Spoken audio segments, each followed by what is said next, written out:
गर्मी की तपिश और शिद्दत की वजह से उत्तराखंड में जंगल में आग लगना शुरू हो गई है। उत्तराखंड के श्रीनगर गढ़वाल में 3 दिन से जंगल में आग के शोले बुलंद हो रहे हैं।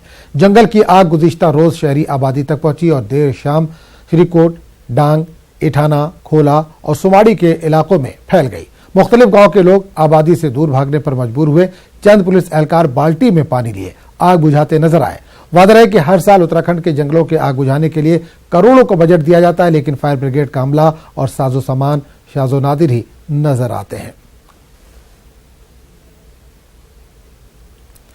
और उत्तराखंड के नैनीताल के जंगल में आग लगातार बढ़ती जा रही है। नैनीताल में लगी आग अब ताकोला, कृष्णापुर की तरफ बढ़ने लगी है। तेजी से फैले जंगल की आग से गांव वालों को भी काफी नुकसान हुआ है, साथ ही परिंदों को भी इससे बहुत ज्यादा खतरा है। महकमा जंगलात ने गांव वालों से मदद की अपील की है, साथ ही आग लगाने वालों के खबर देने पर 5000 के इनाम का भी ऐलान किया है। अनुरोध है जनता से कि कृपया आप आग मत लगाइए। तो बहुत कष्ट है कि अच्छा बायोडाइवर्सिटी का नुकसान हो रहा है। हम लोग दिन रात जंगल को प्रोटेक्शन करने के लिए जागरूक है, लेकिन फिर भी आप लोगों का कोऑपरेशन नहीं है तो बहुत मुश्किल पड़ रहा है। इस पूरे मामले पर बात करने के लिए हमारे साथ रोबिन सिंह सीधे तौर पर इस वक्त जुड़े हैं, उनसे बात करेंगे। रोबिन, उत्तराखंड में जंगलों में आग लगने की खबर है, आज तीसरा दिन है, क्या स्थिति है इस वक्त?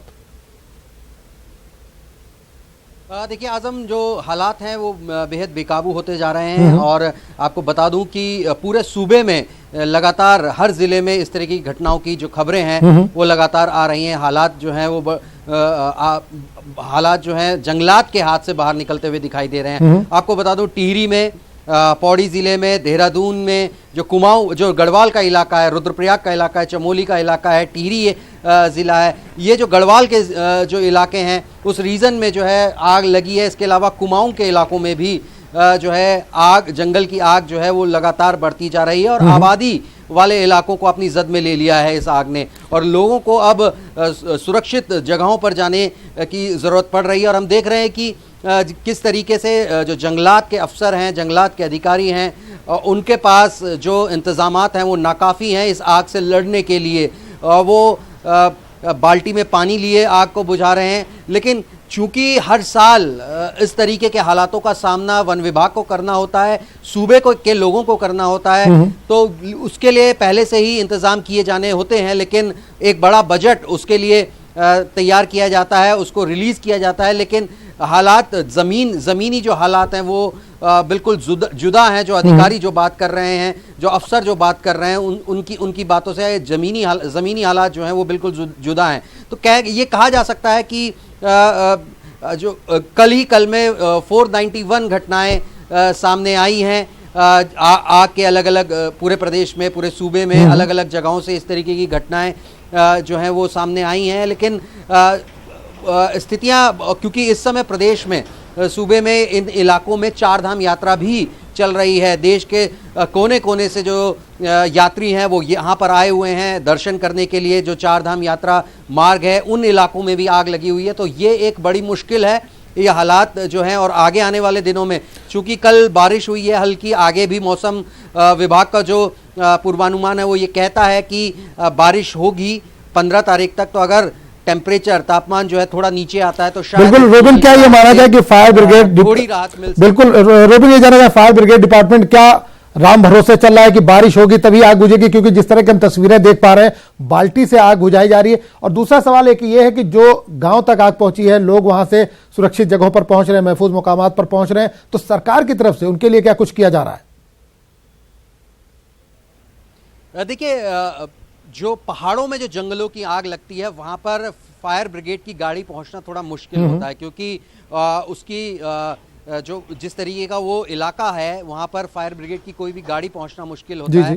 तो वन विभाग लेकिन उसके लिए पहले से इंतजामात करता है, अपने कर्मचारियों को ये बता के रखता है, उनको तमाम इस तरीके के इक्विपमेंट्स वो दे के रखता है कि वो उस जगह पर पहुंचे जिस जगह पर आग लग रही है और उसको बुझा सकें। दूसरा सवाल जो आपने किया कि वो लोग जहां पर आग पहुंच रही है आबादी वाले इलाकों में, उनके लिए क्या इंतजामात हैं सरकार की तरफ से? तो बहुत पुख्ता इंतजाम कोई दिखाई देते नहीं हैं, क्योंकि इस तरीके के शेल्टर्स पहले से बनाए जाने चाहिए थे कि अगर आग आबादी तक पहुंच जाती है तो उस समय क्या किया जाएगा, किस तरीके के हालातों को काबू करने के लिए क्या स्टेप लिए जाएंगे, या जो एक बड़ी आबादी जो इससे उसके प्रभाव में आ रही है उसको किस तरीके से बचाया जाएगा, वो देखना होगा। वो उस तरीके के शेल्टर्स तो बनाए नहीं गए हैं।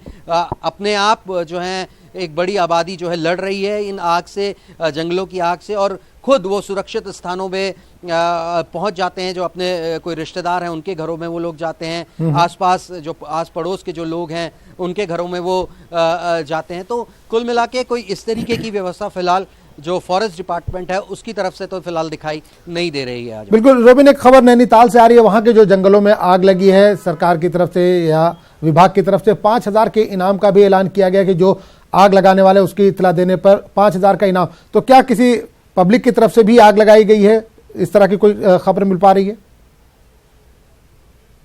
देखिए, जो भौगोलिक जो परिस्थितियां होती हैं जो पहाड़ों की, आपको बता दूं कि जंगल के करीब खेत होते हैं और किसान इस समय आपने देखा होगा कि फसल कट जाने के बाद अपने खेतों में आग लगाते हैं, और वो आग कभी कभार चूंकि जब हवाएं चलती हैं, जो हवाएं चलती हैं अपने खेतों की जो आग है वो जंगल तक पहुंच जाती है।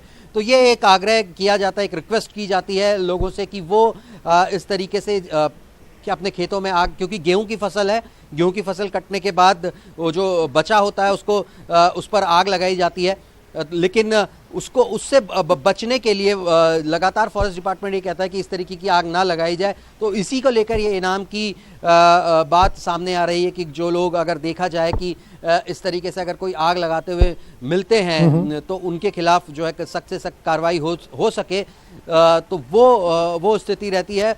और ये जंगलों के करीब होने की वजह से ये खेत जो है वो आग जो है जंगलों तक पहुंच जाती है, और एक जो हालात होते हैं उसके बाद बड़े बेकाबू हो जाते हैं, और वो आग फिर आबादी को भी अपनी चपेट में ले लेती है। तो इस तरीके के हालात होते हैं आजम। लेकिन एक तरीका ये भी है कि एक सैटेलाइट के जरिए भी आजकल मैपिंग की जा रही है कि किन इलाकों में जंगल के या जंगलात के किन इलाकों में आग लगी है, वहाँ पे उनकी पिक्चर्स ली जाती हैं, उनकी मैपिंग की जाती है और फिर वन विभाग को भेजी जाती है ताकि वो वहाँ पर जाके जल्दी से जल्दी किसी तरीके की कार्रवाई कर सकें और हालात को अपने काबू में ले सकें। लेकिन ये जंगल की आग है, बहुत तेज़ी से फैलती है, और जब वो एक बड़ा रूप ले लेती है तो फिर वो बेकाबू हो जाती है और फिर आबादी तक पहुँचती है।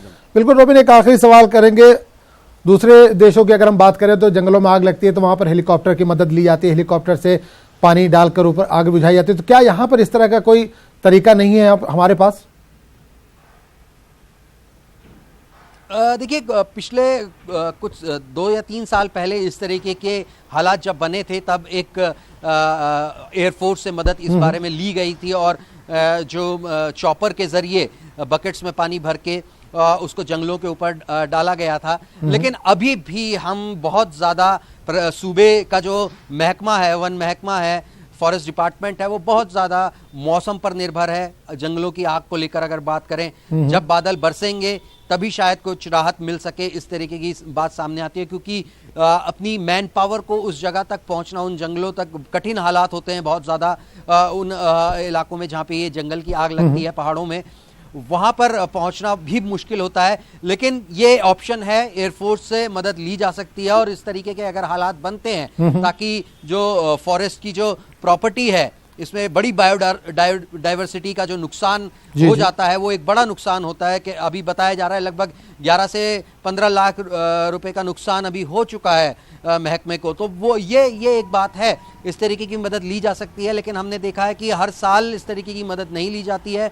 जब बहुत ज़्यादा बड़े पैमाने में आग लगी हो सूबे में, जंगलों में, तब इस तरीके की मदद आज से 2 या 3 साल पहले ली गई थी। लेकिन अभी फिलहाल जो है इस तरीके की मदद तो एयरफोर्स से नहीं ली जा रही है, इस तरीके की कोई जानकारी अभी आई नहीं है। लेकिन ये ज़रूर है कि महकमा जो है ज़्यादातर जंगलों की आग पर काबू पाने के लिए मौसम पर जो है वो निर्भर रहता है। चलिए रोबिन, इस तमाम जानकारी के लिए बहुत बहुत शुक्रिया आपका।